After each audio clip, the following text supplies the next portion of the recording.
नमस्कार, दीपावली की शुभकामनाओं के साथ अपडेट 12 में आपका स्वागत है। मैं हूं प्रतिबिंब शर्मा। सबसे पहले नजर मुख्य गतिविधियों पर।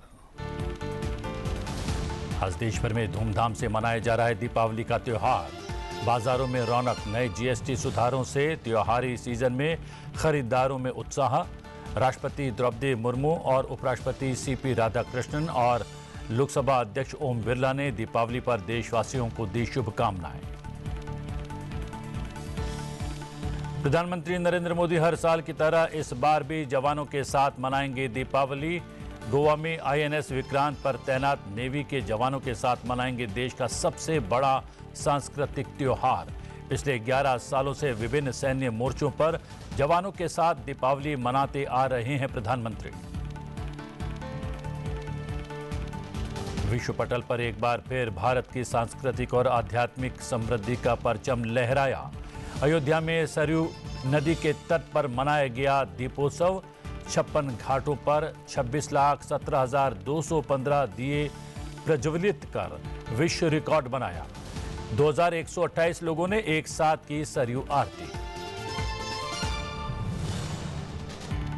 रूस के कलमिकिया के लोगों को दर्शन कराने के बाद वापस स्वदेश लाए गए भगवान बुद्ध के पवित्र अवशेष।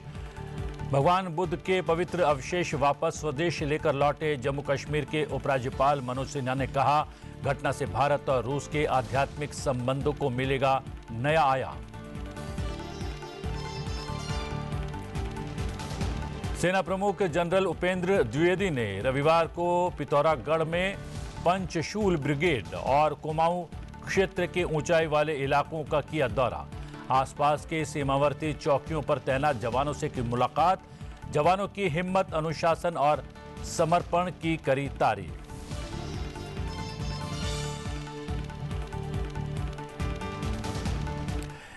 दीपावली का त्योहार भगवान बुद्ध को मानने वालों और उनकी राह पर चलने वालों के लिए भी विशेष है, क्योंकि रूस के कलमिकिया के लोगों को दर्शन देने के बाद भगवान बुद्ध के पवित्र अवशेष वापस स्वदेश लौट आए हैं। जी हां, भगवान बुद्ध के पवित्र अवशेष रूस के कलमिकिया में विशेष प्रदर्शन और दर्शन के लिए ले जाए गए थे।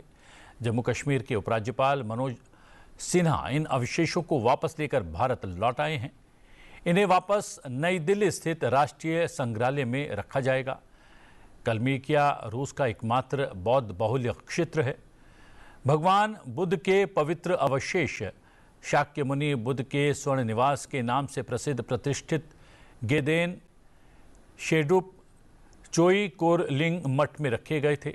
जम्मू कश्मीर के उपराज्यपाल मनोज सिन्हा ने कहा कि कलमिकिया में भगवान बुद्ध के पवित्र अवशेषों का प्रदर्शन एक ऐतिहासिक घटना है, जो यूरोप के एकमात्र बौद्ध राष्ट्र यानी कि बौद्ध राज्य कलमिक लोगों के लिए आस्था की ऐतिहासिक वापसी का प्रतिनिधित्व करती है।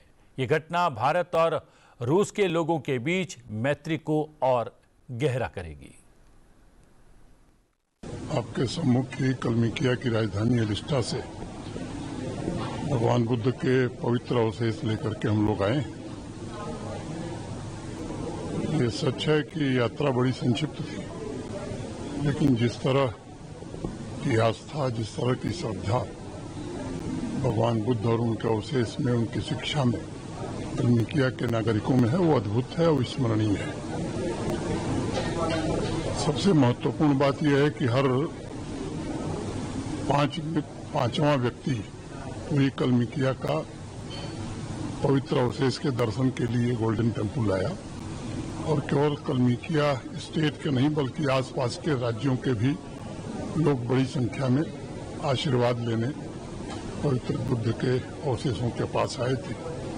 कल स्विट्जरलैंड से भी एक परिवार आकर के गोल्डन टेम्पल में दर्शन किया और आशीर्वाद लिया। वैसे तो भारत और रूस के संबंध काफी लंबे समय से बहुत ही अच्छे हैं, और आने वाले दिनों में 80 वर्ष पूरा हो रहा है भारत और रूस संबंध के।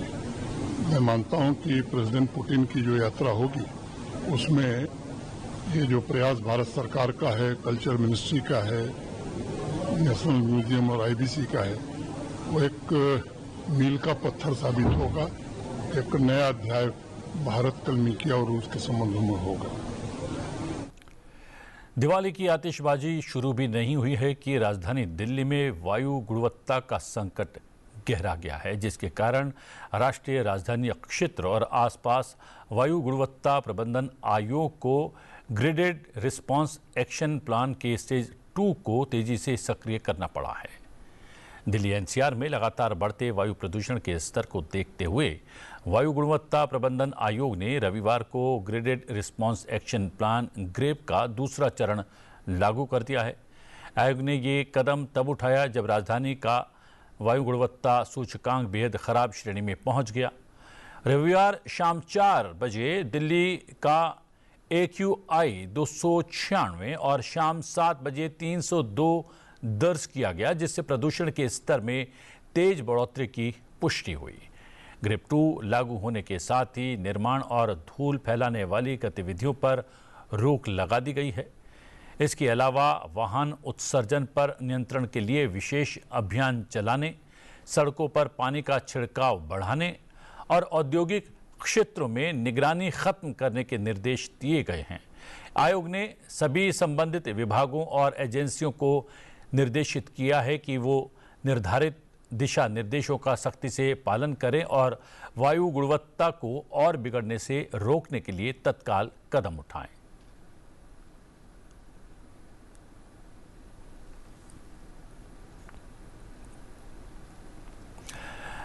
सेना प्रमुख जनरल उपेंद्र द्विवेदी ने रविवार को पिथौरागढ़ में पंचशूल ब्रिगेड और कुमाऊं क्षेत्र के ऊंचाई वाले इलाकों का दौरा किया।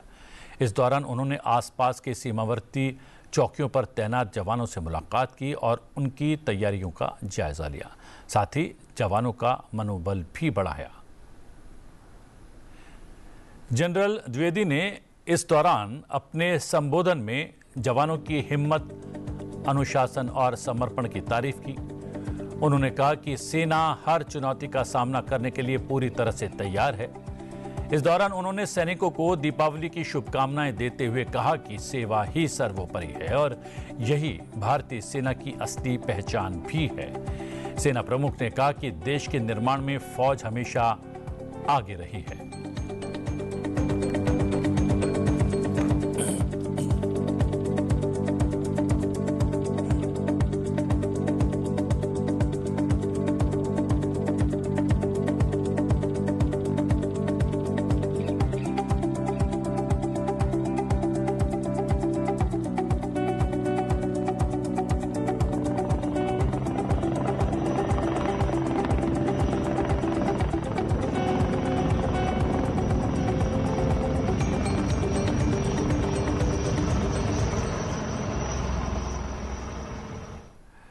राष्ट्रपति द्रौपदी मुर्मू, उपराष्ट्रपति CP राधाकृष्णन, प्रधानमंत्री नरेंद्र मोदी और लोकसभा अध्यक्ष ओम बिरला ने दीपावली पर देशवासियों को शुभकामनाएं दी हैं।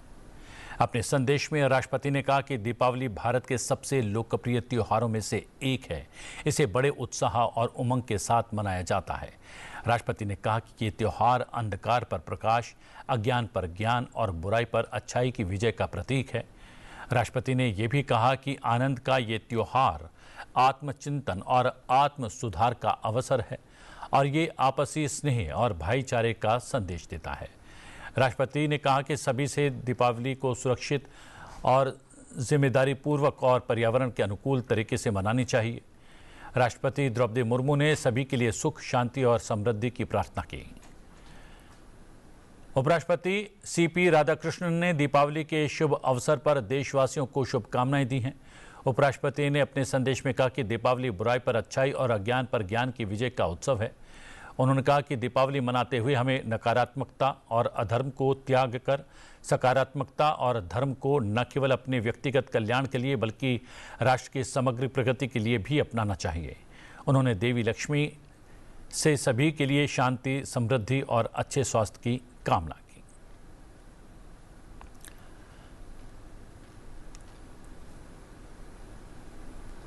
प्रधानमंत्री नरेंद्र मोदी ने देशवासियों को दीपोत्सव की शुभकामनाएं दी हैं। प्रधानमंत्री नरेंद्र मोदी ने सभी देशवासियों को दिवाली की शुभकामनाएं देते हुए अपने संदेश में लिखा, सभी देशवासियों को दिवाली की हार्दिक शुभकामनाएं। प्रकाश का ये पावन पर्व हर किसी के जीवन को सुख, समृद्धि और सौहार्द से आलोकित करे, यही कामना है। लोकसभा अध्यक्ष ओम बिरला ने देशवासियों को दीपावली की बधाई दी है। लोकसभा अध्यक्ष ने मां लक्ष्मी से सभी के जीवन में सुख, समृद्धि का प्रकाश भरने की कामना की है। प्रिय परिवारजनों, आप सभी को दीपों के महापर्व दिवाली की हार्दिक शुभकामना, बधाई। आने वाला समय उत्सव त्योहारों का समय है। दिवाली के साथ गोवर्धन पूजा, भाई दूज की भी आपको बहुत बहुत शुभकामनाएं। दिवाली का त्योहार हमारी संस्कृति और परंपरा की आत्मा है। ये केवल दीप जलाने का उत्सव नहीं, ये अंधकार से उजाले की ओर, अज्ञान से ज्ञान की ओर, निराशा से आशा की विजय का संदेश है। भगवान श्री राम जब अयोध्या आए थे, उसके बाद अयोध्या में लोगों ने दिवाली मनाई थी। भगवान श्री राम की मर्यादाओं, उनके धर्म के मार्ग पर चलकर जिन्होंने आदर्श स्थापित किए, वो हम सबके लिए प्रेरणा देते हैं। सत्य कर्तव्यों के साथ उन्होंने अपने वनवास के समय जो लोगों के जीवन में उजाला दिया, जीवन के दिन में नई रोशनी दी, ये पर्व उसी का है। आए हम सब भी सामूहिकता के साथ मिलकर इस दिवाली के पर्व पर अंधकार में बैठे व्यक्ति के जीवन में रोशनी लाए। हर व्यक्ति के जीवन में नई उजाला आए, नई रोशनी आए, उसके जीवन में भी समृद्धि और प्रगति आए। ये हम सबको मिलकर करना हो। किसान भाई, श्रमिक, मजदूर, सबको एक साथ सामूहिकता से काम करना होगा।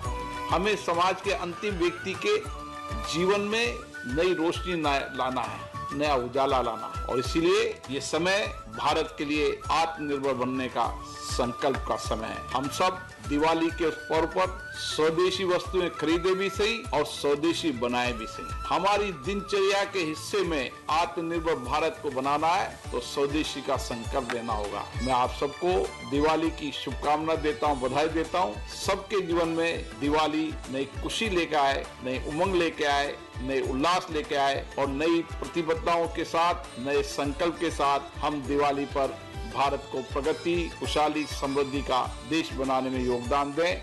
आप सबको दिवाली की बहुत बहुत शुभकामनाएं, बहुत बहुत बधाई।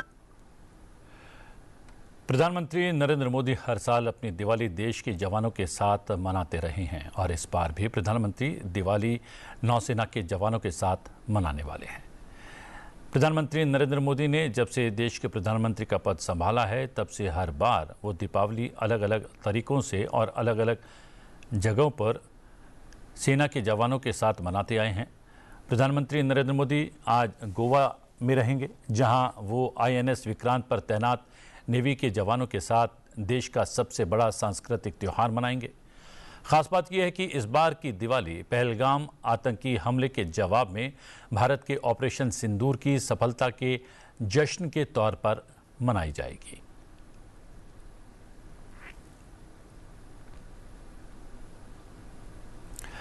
रामनगरी अयोध्या में भव्य दीपोत्सव आयोजित हुआ, जिसने विश्व पटल पर एक बार फिर भारत की सांस्कृतिक और आध्यात्मिक समृद्धि का परचम लहरा दिया। सरयू नदी के 56 घाटों पर 26,17,215 दिए प्रज्वलित कर एक नया कीर्तिमान स्थापित किया गया।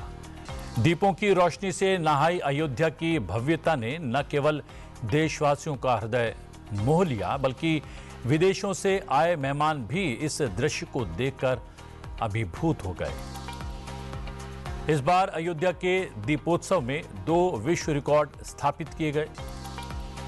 पहला रिकॉर्ड 26,17,215 दियों को एक साथ प्रज्वलित करने का था, जिसके लिए उत्तर प्रदेश सरकार के पर्यटन विभाग, अयोध्या जिला प्रशासन और डॉक्टर राम मनोहर लोहिया अवध विश्वविद्यालय को गिनीज पुरस्कार से सम्मानित किया गया।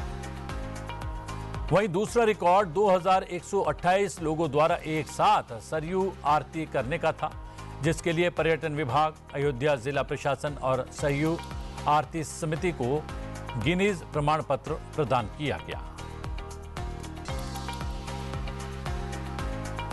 दीपोत्सव के दौरान जलाए गए 26 लाख से अधिक दियों ने न केवल एक विश्व कीर्तिमान स्थापित किया, बल्कि इसके पीछे एक मजबूत आर्थिक और सामाजिक संदेश भी दिया। रामनगरी का ये आयोजन लोकल फॉर वोकल की भावना को साकार करता है। जिसमें स्थानीय उत्पादों, कारीगरों और संस्कृति को खास तवज्जो दी गई। दीपोत्सव के लिए लाखों दियों की व्यवस्था की गई थी। इन दियों का निर्माण अयोध्या और आसपास के जिलों के कुम्हारों, हस्तशिल्पियों और स्थानीय उद्यमियों द्वारा किया गया। इससे न सिर्फ हजारों परिवारों को रोजगार मिला और मिट्टी के दियों की मांग ने पारंपरिक कुम्हारी उद्योग को पुनर्जीवित किया, वहीं तेल, बाती, रंगाई और पैकेजिंग जैसे सहायक उद्योग भी इसमें समाहित रहे, जिससे स्थानीय अर्थव्यवस्था को बहुआयामी लाभ मिला। इस भव्य आयोजन को सफल बनाने में डॉक्टर राम मनोहर लोहिया अवध विश्वविद्यालय के 32,000 वॉलंटियर्स की मेहनत भी शामिल थी। उन्होंने सरयू नदी के 56 घाटों पर लगभग 28 लाख दियों की व्यवस्था की, जिनमें से 26 लाख से अधिक दिए प्रज्वलित किए गए।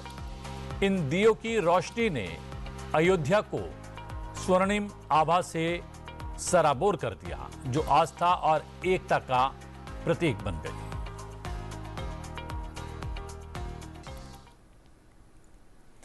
प्रधानमंत्री नरेंद्र मोदी ने नागरिकों से स्वदेशी उत्पाद खरीदकर त्योहारों का जश्न मनाने और 140 करोड़ भारतीयों की कड़ी मेहनत का सम्मान करने का आह्वान किया है।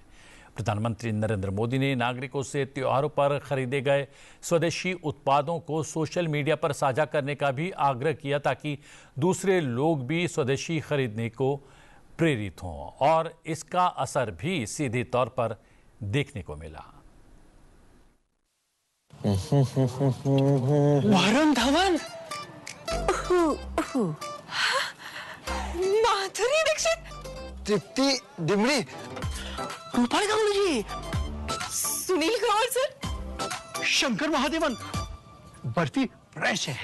बर्फी नहीं, सेल्फी आपके साथ। सेल्फी मेरे साथ? मेरे साथ क्यों? आप अपने गिफ्ट से सबकी दिवाली हर साल स्पेशल बनाती हैं। जैसे आपकी मिठाई खा के हम लोग दिवाली में स्पीचलेस होते हैं। हर सेलिब्रेशन का लुक तो आपकी जूतियों से ही कंप्लीट होता है। आपकी साड़ियों से रोज हमारी पहचान बनती है, उसका क्या? रौनक तो आप बढ़ाती हैं हर घर की, हर दिवाली में। आप लोग का ध्यान किधर है? दिवाली का असली हीरो इधर है। Hey guys, I'm at Kavi's Men's Collection, पुरानी दिल्ली। हर लुक को मैच करने वाले वैरायटी शूज, मंदोर बाजार, जोधपुर। दिवाली लाइट्स का असली star, queen light house, Rajpur road, Dehradun.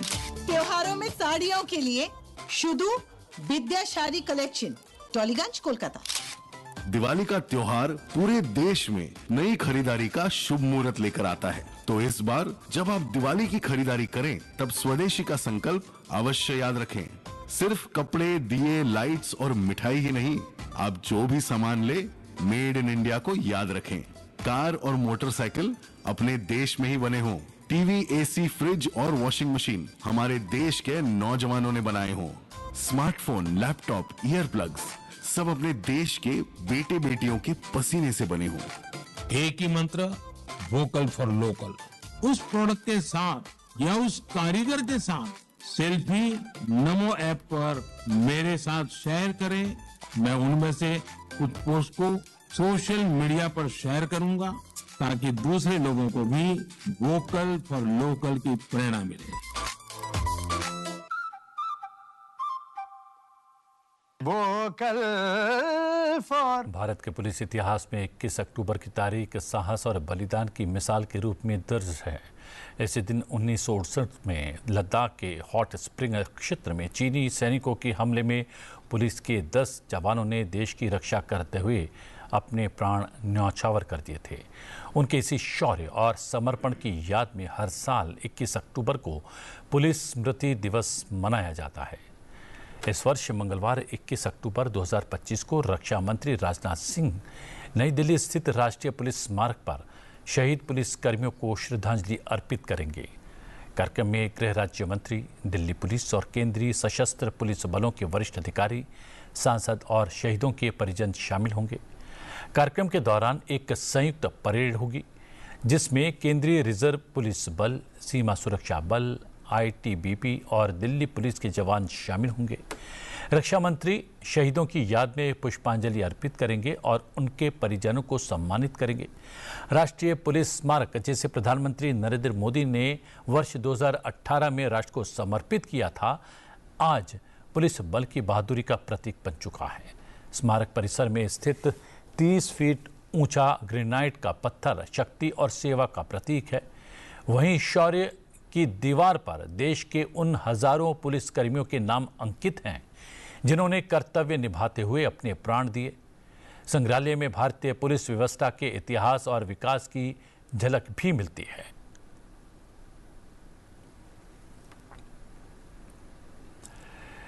केंद्र सरकार ने वर्ष 2025-26 के लिए कर्नाटक और महाराष्ट्र को राज्य आपदा मोचन कोष SDRF में केंद्र की हिस्सेदारी के रूप में 1950 करोड़ रुपए से अधिक की दूसरी अग्रिम किश्त जारी करने को मंजूरी दे दी है।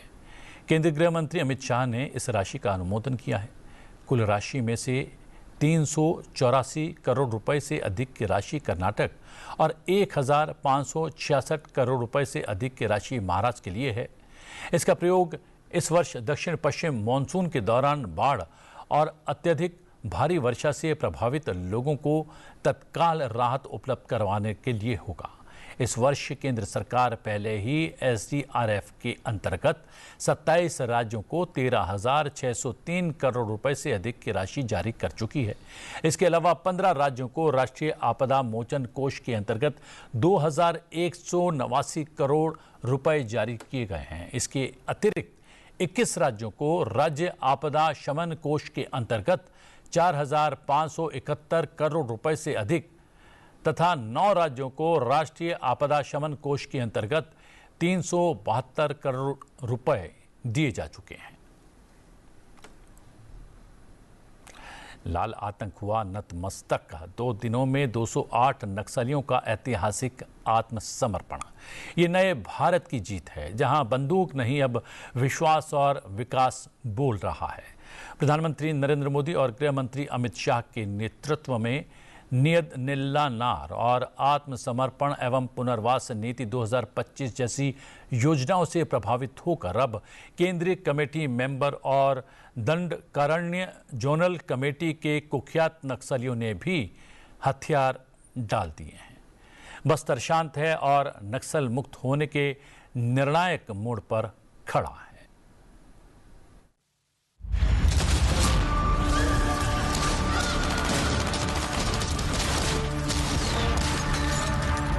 कभी इन जंगलों में गूंजती थी गोलियों की आवाज, हवा में बारूद की गंध थी और हर चेहरे पर खौफ का साया। लेकिन अब तस्वीर बदल चुकी है। लाल आतंक की वो कहानी अब अपनी आखिरी सांसें गिन रही है। महज 2 दिनों के भीतर छत्तीसगढ़ के इतिहास का सबसे बड़ा नक्सली आत्मसमर्पण हुआ। 208 नक्सलियों ने हथियार डालकर शांति और विकास का रास्ता चुन लिया है। इनमें केंद्रीय कमेटी मेंबर रुपेश उर्फ आसन्ना, दंडकारण्य स्पेशल जोनल कमेटी से जुड़ा भास्कर और राजू सलाम जैसे सैकड़ों कुख्यात नक्सली शामिल हैं। इन नक्सलियों ने 153 हथियार, जिनमें AK-47, इंसस, SLR, कार्बाइन और BGL लॉन्चर जैसे आधुनिक हथियार लौटाए। पिछले 22 महीनों में छत्तीसगढ़ में 477 नक्सली मारे गए, 2100 ने आत्मसमर्पण किया और 1785 गिरफ्तार हुए। और ये संभव हुआ प्रधानमंत्री नरेंद्र मोदी और केंद्रीय गृह मंत्री अमित शाह के निर्णायक नेतृत्व में। अब यहाँ बंदूक नहीं, सरकार की योजनाएं बोल रही। नियत निल्ला नार और आत्मसमर्पण एवं पुनर्वास नीति 2025 जैसी पहल लोगों के दिलों में भरोसे और उम्मीद की नई रोशनी जगा रही है। जो अबुझमाड़ कभी नक्सलियों का अड्डा, वो आज नक्सल मुक्त हो चुका है। अब बस्तर पूरी तरह से शांत है और दक्षिण बस्तर नक्सल मुक्त होने के निर्णायक मोड़ पर खड़ा है। ये आत्मसमर्पण सिर्फ हथियार डालने की घटना नहीं, यह उस लाल सोच पर अंतिम प्रहार है जिसने देश के भीतर आतंक और अराजकता का काला अध्याय लिखा था। ये विश्वास की जीत, विकास की जीत है और ये नए भारत की जीत है। जीवन रूपी यज्ञ में कर्मों की आहुति की 3 प्रतिक्रियाएं होती हैं। कर्म दूषित हों तो धुआं और अंधकार मिलता है, कर्म शुभ हों तो सिद्धियां मिलती हैं और कर्म निष्काम हो तो प्रकाश मिलता है, वही प्रकाश जो हमें हमारी अनंतता का दर्शन कराता है। इस दिवाली आपका अंतर आपके ही प्रकाश से आलोकित हो। दीपावली की शुभकामनाओं के साथ चलते चलते आपको छोड़े जाते हैं अयोध्या दीपोत्सव के दौरान आयोजित भव्य लेजर शो के साथ। दीपावली की हार्दिक शुभकामनाएं। मुझे दीजिए आज्ञा। नमस्कार। श्री राम।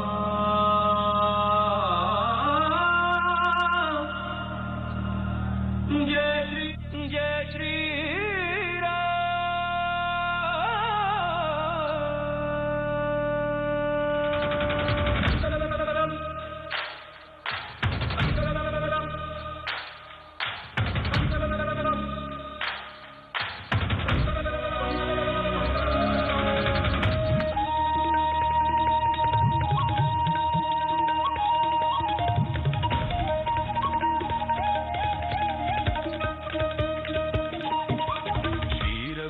रघुनंदन राम,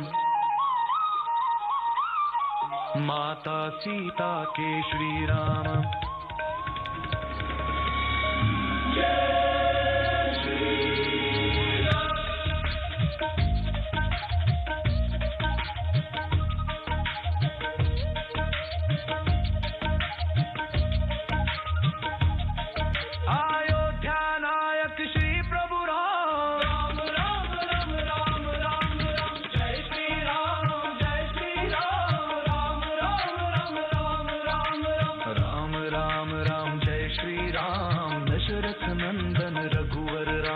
कौशलपति श्री रघुकुल धाम। जय श्री राम, जय श्री राम।